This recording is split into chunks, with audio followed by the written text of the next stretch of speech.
Em nome do Pai, e do Filho e do Espírito Santo. Amém.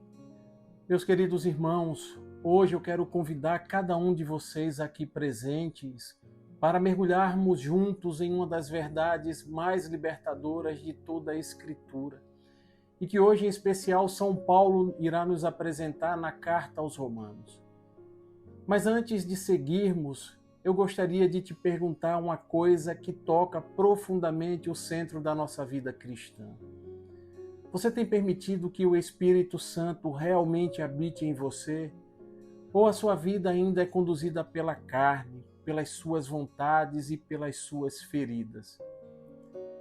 Permaneçam comigo até o fim da reflexão de hoje, porque nesta palavra o Senhor quer nos conduzir da escravidão do pecado à liberdade da graça, da culpa pelos tantos fracassos à vida nova no Espírito. Refletiremos sobre a carta de São Paulo aos Romanos, capítulo 8, versículos do 1 ao 11. Fala, Deus, que os teus servos escutam. De agora em diante, pois, já não há nenhuma condenação para aqueles que estão em Jesus Cristo. A lei do Espírito de vida me libertou em Jesus Cristo da lei do pecado e da morte. O que era impossível à lei, visto que a carne a tornava impotente, Deus o fez. Enviando por causa do pecado o seu próprio Filho numa carne semelhante à do pecado, condenou o pecado na carne, a fim de que a justiça prescrita pela lei fosse realizada em nós, que vivemos não segundo a carne, mas segundo o Espírito. Os que vivem segundo a carne gostam do que é carnal. Os que vivem segundo o Espírito apreciam as coisas que são do Espírito. Ora, a aspiração da carne é a morte, enquanto a aspiração do Espírito é a vida e a paz. Porque o desejo da carne é hostil a Deus, pois a carne não se submete à lei de Deus e nem o pode. Os que vivem segundo a carne não podem agradar a Deus. Vós, porém, não viveis segundo a carne, mas segundo o Espírito, se realmente o Espírito de Deus habita em vós. Se alguém não possui o Espírito de Cristo, este não é dele. Ora, se Cristo está em vós, o corpo, em verdade, está morto pelo pecado, mas o Espírito vive pela justificação. Se o Espírito daquele que ressuscitou Jesus dos mortos habita em vós, ele que ressuscitou Jesus Cristo dos mortos também dará a vida aos vossos corpos mortais pelo seu Espírito que habita em vós. Palavra do Senhor. Graças a Deus. A vida no Espírito, a liberdade que vence a morte. Meus irmãos, São Paulo abre este trecho da carta aos Romanos com uma frase que rompe as correntes que ainda insistem em nos aprisionar ao homem e à mulher velhos. Agora já não há condenação para os que estão em Cristo Jesus, diz São Paulo. Ele fala aqui como um homem que descobriu o segredo da verdadeira liberdade. Nós vimos na reflexão de ontem, acerca do capítulo 7 da Carta aos Romanos, que São Paulo havia descrito a existência de uma verdadeira batalha interior do ser humano, que se encontra dividido entre o querer fazer o bem, mas que encontra dentro de si uma força que o leva para o pecado. Hoje, São Paulo anuncia para nós uma boa nova. Em Cristo, o poder do Espírito substitui o poder do pecado. Esta é a verdade que ele nos apresenta hoje. Vejam, meus irmãos, quando São Paulo fala em carne, ele não está falando do corpo em si, mas da condição humana separada de Deus, escrava dos seus próprios instintos, dos seus próprios egoísmos e das feridas que dilaceram o coração. Por outro lado, quando ele se refere ao Espírito, ele está falando, meus irmãos, da presença viva de Deus que tem a capacidade de recriar o homem por dentro, lhe devolvendo a dignidade de filhos e filhas amados. Quando olhamos para o versículo 2 deste capítulo, São Paulo vai dizer que a lei do Espírito da vida em Cristo Jesus nos libertou da lei do pecado e da morte. Aqui, meus irmãos, ele nos mostra que a cruz de Cristo não apenas nos perdoa, ela nos recria por inteiro. Ela abre as portas para que o Espírito Santo haja em cada um de nós como o novo sopro de Gênesis, que agora renova a humanidade inteira em Jesus Cristo. Aquilo que a lei não podia realizar pela força da letra, o Espírito realiza pela força do amor. São Paulo vai afirmar agora no versículo 6 que a mentalidade da carne é morte, mas a mentalidade do Espírito é vida e também é paz. Ele nos ensina aqui, meus irmãos, que existem dois modos muito claros de se viver. O primeiro modo é o homem vivendo segundo a carne. O homem voltado para si mesmo, dominado pelo medo, pela culpa e pelos seus próprios desejos desordenados. O segundo modo é o homem que vive no Espírito. Este homem vive movido pela graça.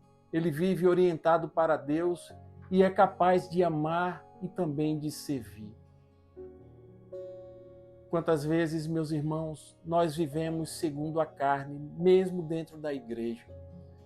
Vivemos segundo a carne quando guardamos ressentimentos.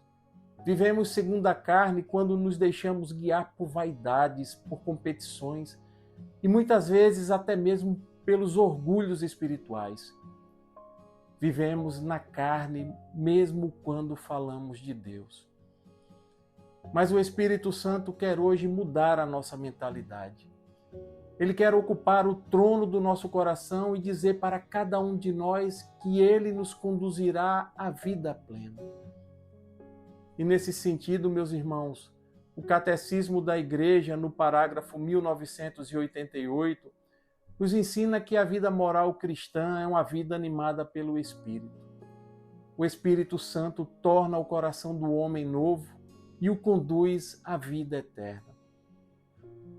Portanto, meus irmãos, a santidade que todos nós almejamos não é um esforço sobre-humano, mas, na verdade, uma colaboração com o Espírito que habita em cada um de nós. E aí São Paulo vai concluir este trecho de sua carta com uma verdade que nós devemos lembrar todos os dias.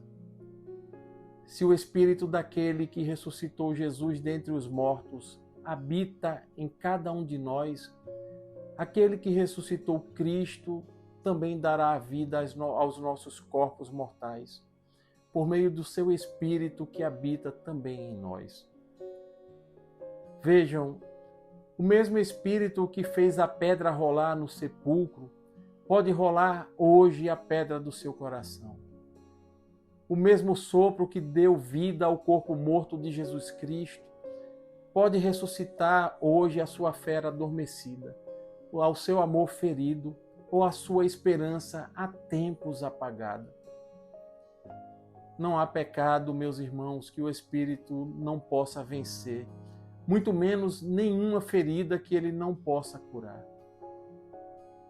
Lembrem-se disso. Não há morte interior que ele não possa transformar em vida. Mas para que isso aconteça verdadeiramente, meus irmãos, é preciso abrir espaço dentro de cada um de nós para que ele entre. Não basta frequentarmos a igreja.